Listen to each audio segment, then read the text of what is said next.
Sobre las montañas de los Andes peruanos, en el viejo valle del río Urubamba, se alza Machu Picchu, ciudad perdida de los incas, joya del Perú y candidata permanente en los listados de sitios para conocer antes de morir. Sobre esta vieja ciudadela construida hacia el siglo XV para el inca Pachacuti, se han construido una enorme cantidad de narrativas que la hacen ver tanto como un lugar de estudio arqueológico para entender a las culturas del pasado, como un bien de consumo dentro de la industria turística. Detrás de esto pueden encontrarse importantes discusiones sobre patrimonio, colonialismo, consumismo y mucho más.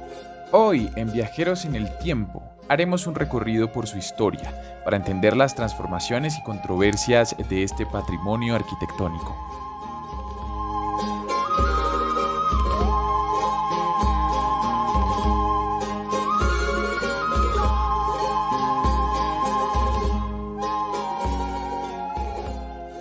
Parte 1. ¿Qué era Machu Picchu? Para entender esta pregunta, primero hay que empezar diciendo que nuestro entendimiento de Machu Picchu tiene ciertas limitaciones. Un ejemplo es que no hay mucha certeza del origen o el significado de su nombre, el cual según algunas fuentes significa cumbre mayor en quechua, la lengua de los incas.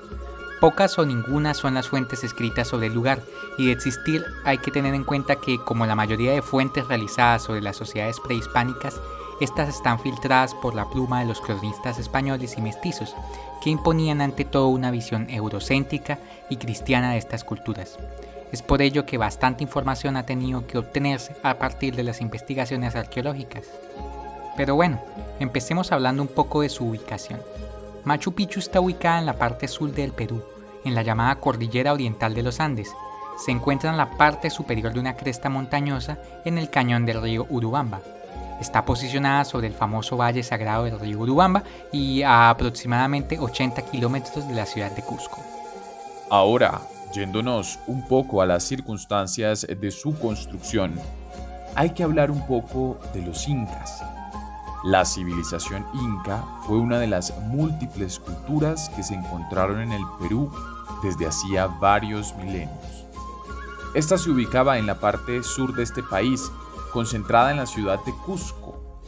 Sus reyes, conocidos como los Zapa Incas, en principio solo dominaban esa región, pero al asumir el trono el inca Pachacuti hacia 1438, se empezó una campaña militar de expansión que llevó a la creación de un imperio que se extendería desde Colombia hasta Chile. Este sería conocido como el Tahuantinsuyo. Pachacuti emprendió una campaña inmensa de construcción, creando caminos, puentes, templos, fuertes y ciudades a lo largo y ancho del imperio. Entre esas estaban Vitcos, Choquequirao, Ollantaytambo, Vilcabamba y por supuesto Machu Picchu, construida hacia la década de 1450. En cuanto al uso de la ciudad, este ha sido difícil de establecer con certeza. El descubridor Hiram Bingham, pensaba que la ciudad había tenido un uso ritual o religioso, pero más recientemente se piensa que la ciudad funcionaba más como una hacienda real del Zapa Inca, siendo habitada por pocas personas, alrededor de 700, que estaban en su corte o a su servicio. Más recientemente se ha especulado que más bien pudo ser el lugar de enterramiento de Pachacuti, y quienes vivían en la ciudad estaban a cargo de cuidar la momia del gobernante, que debía ser atendida como si estuviera viva, según las creencias incas. La ciudadela estaba comunicada con Cusco a través del llamado Camino del Inca, el cual terminaba en la entrada principal de la ciudadela. Estaba rodeada asimismo de varias estructuras clásicas de la arquitectura incaica, como terrazas para el cultivo, casas de piedra con techos de paja, escalinatas de piedra, canales para el agua, etc. Inclusive habían estructuras construidas en la punta del Huayna Picchu, la famosa montaña al fondo de la ciudad. Era común realizar estas construcciones acomodando piedras talladas que encajaban perfectamente entre sí, sin necesidad de material de pegado. Estructuralmente la ciudad estaba dividida en varios sectores, cada uno con diferentes secciones y asociados a diversas castas. La zona residencial tenía una parte alta y una baja, para separar el área de los templos y de la nobleza. de la de los trabajadores, siendo divididos por una especie de plaza. En la zona alta estaban los que se creen eran los palacios del Inca, las de los amautas, las princesas y varias estructuras que parecían tener una función ritual y astronómica, como los llamados templos del sol, el templo de las tres ventanas, el templo principal, el mausoleo real y la famosa piedra ritual, conocida como el Intihuatana. En la zona baja se encontraba el sector residencial, en donde se especula que vivían las clases al servicio del Inca. Abajo de esta zona se halla una cueva acabada conocida como Intimacay, que parecía tener una enorme importancia religiosa, y el Templo del Cóndor, en donde pareciera haber una roca esculpida con la forma de esta ave. Se desconoce la razón y la fecha exacta en la que la ciudad fue abandonada, hablándose desde guerras hasta plagas, pero pudo haber tenido que ver con la eventual llegada de los españoles y la conquista del Imperio Inca entre 1533 y 1572. Parte 2. El descubrimiento y las narrativas coloniales detrás. En muchos de los sitios donde se encuentra información de Machu Picchu, por lo general se dice que esta fue descubierta en 1911 por un gringo llamado Hiram Bingham. De hecho, la primera vez que yo vi del susodicho lugar fue en un viejo libro de hitos del siglo XX que presentaba precisamente esa primicia. Pero en todo caso, esta idea del descubrimiento está alimentada bajo la premisa de que las cosas solo adquieren importancia para la cultura universal una vez son puestas al conocimiento de la sociedad europea. Claramente esto está además sujeto al colonialismo europeo, dado que generalmente esos exploradores que iban por allí descubriendo cosas lo hacen muchas veces con objetivos de explotación. En lo referente a la arqueología muchas veces era para venderle objetos a deseosos museos y coleccionistas en el mundo blanco. En cuanto a los descubrimientos, puede decirse que Sudamérica fue el continente que tuvo más narrativas de este estilo, llegando a ser incluso romantizada por la literatura del siglo XIX. Puede decirse que la obsesión comenzó con los conquistadores buscando ciudades de oro en las junglas del continente, pero la cosa vendría a tomar más forma a finales del siglo XIX y XX, con la expansión de los imperios europeos alrededor del mundo y la aparición de verdaderos de estos exploradores que además proclamaban buscar estas ciudades para la ciencia. Machu Picchu es quizá uno de los ejemplos más representativos de esa idea de ciudades perdidas que fueron descubiertas por europeos o gringos. Y antes de ahondar en el tema, quiero decir que los locales siempre, y hago énfasis, siempre supieron que Machu Picchu estaba allí. Aunque la caída del Imperio Inca significó el abandono de la ciudad, los campesinos y lugareños del valle de Urubamba eran conscientes de la existencia de la ciudad. Por ejemplo, cuenta el académico cusqueño José Gabriel Cosio Medina, uno de los primeros peruanos en comentar sobre el descubrimiento. Antes que él, siempre subían y aún vivieron ahí muchas personas que cultivaban calabazas, yucas, camotes, caña de azúcar y maíz. Aún viendo esto, la academia y la cultura eurocéntrica ha querido darle preponderancia al momento en que los europeos se enteraron de su existencia, lo que ha llevado a veces a una bizantina discusión sobre quiénes han sido sus verdaderos descubridores. Lo cierto es que la ciudad nunca parece haber estado perdida y aparece referenciada en varias crónicas y documentos, desde el siglo XVI, referida algunas veces como Picho o ya como Machu Picchu. Por ejemplo, esta relación de compra de tierras de 1782 la menciona. Unas tierras sin áperos, ganado ni casas, nombrados Cuenti, Carmenga, Pichu, Machu Picchu y Huayna Picchu. Varios de estos dichosos exploradores europeos parecen haber visitado la ciudad varios años antes que Bingham, entre ellos Agustín Lesgarra, Hermann Göring, von Hassel, Daniel Casey y Augusto Burns. Aunque no hay certeza total de estas visitas, sí hay varios mapas anteriores a Bingham que muestran el lugar. Miremos algunos.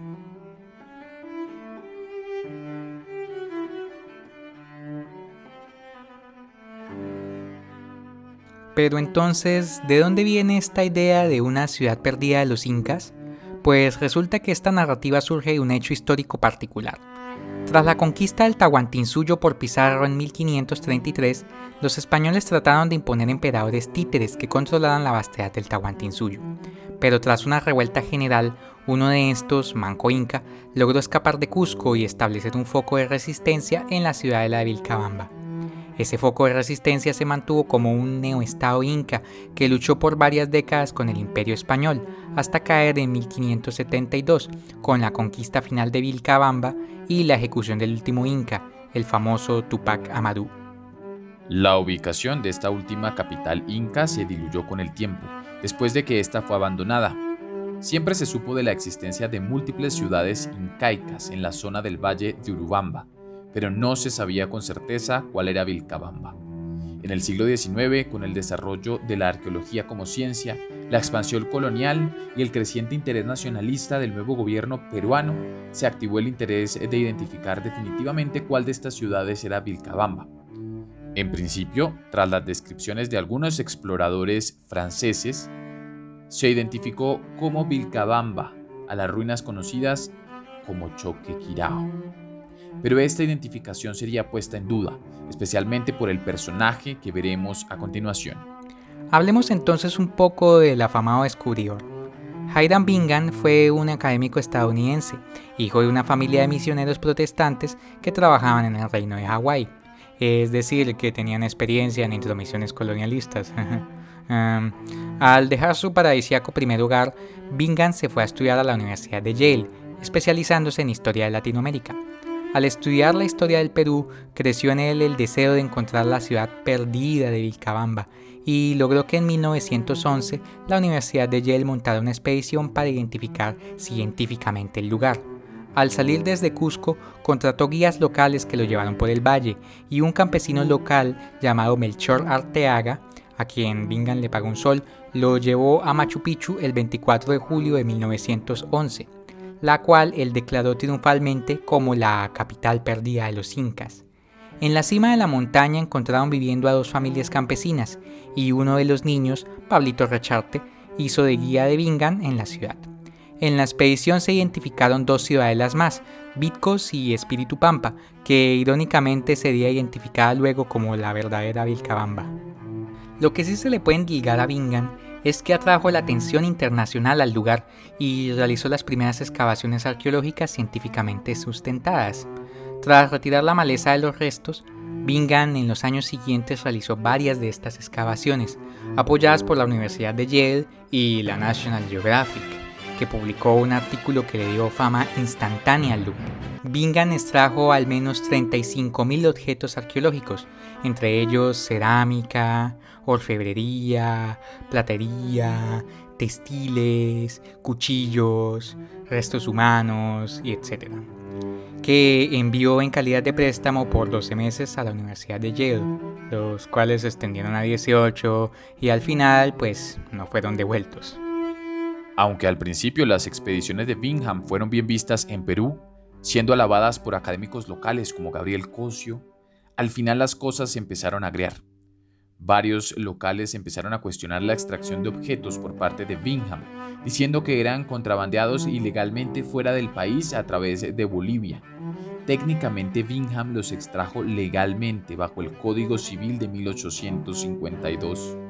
Ciertos discursos nacionalistas se levantaron, viniendo en parte de los nacientes movimientos indigenistas, viendo la expedición estadounidense como una intromisión indeseable en el pasado de la patria, por lo que se montó una campaña de desprestigio contra Bingham en periódicos locales como El Comercio o El Sol, que al final resultaron en que Bingham abandonara amargado el país en 1916 para no volver por al menos 32 años. When Hiram Bingham returned to Machu Picchu after an absence of 32 years, he was received as a guest of the Peruvian government and showered with honors of all kinds. Bingham aún así aprovechó la fama que le trajo Machu Picchu.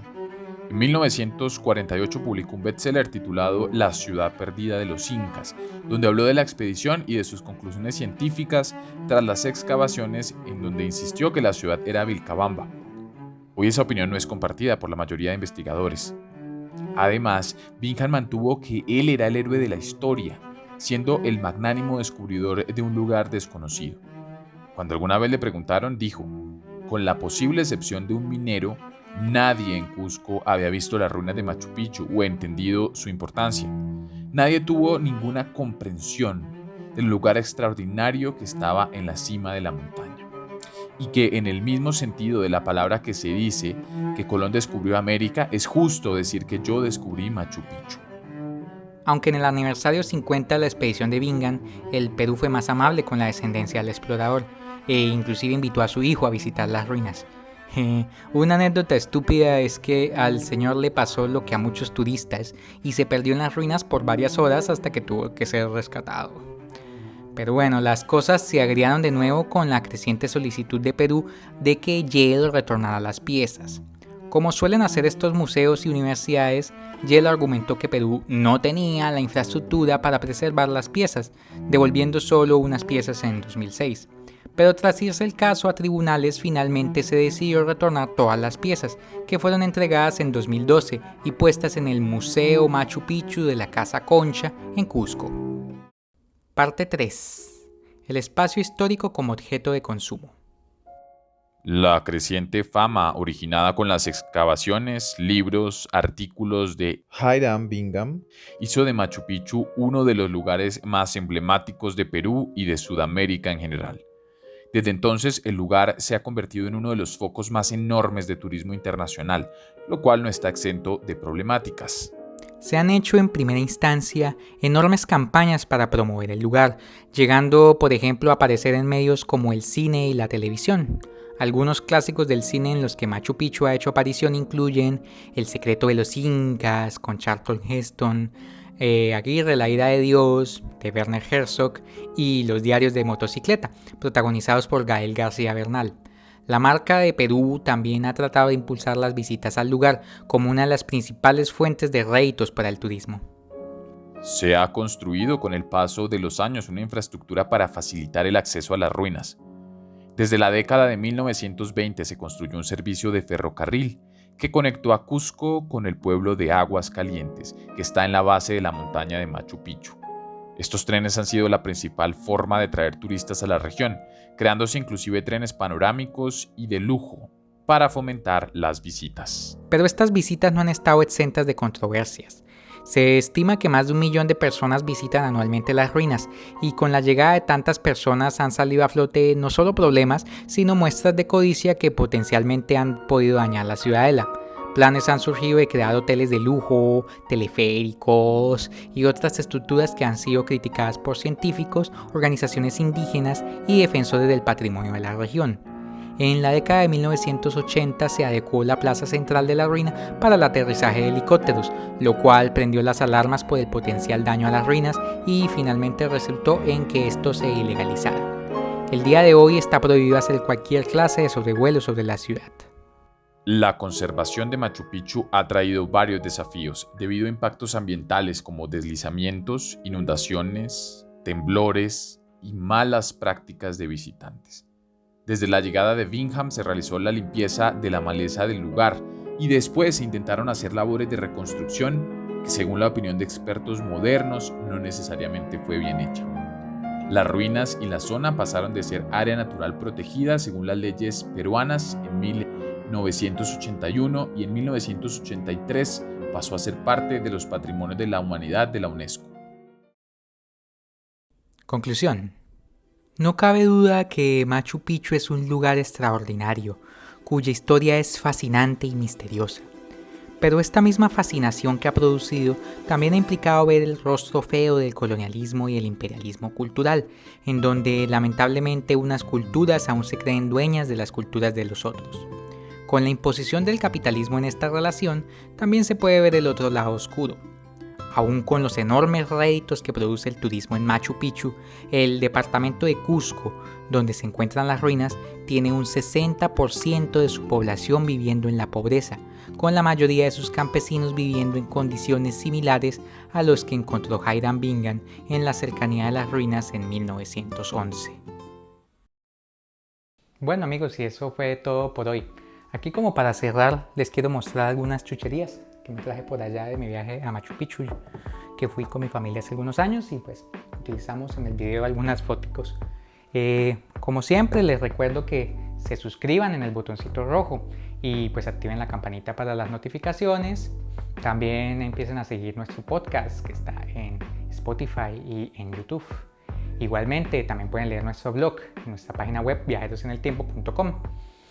Los invito a que nos sigan y nos veremos pronto en un nuevo viaje en el tiempo.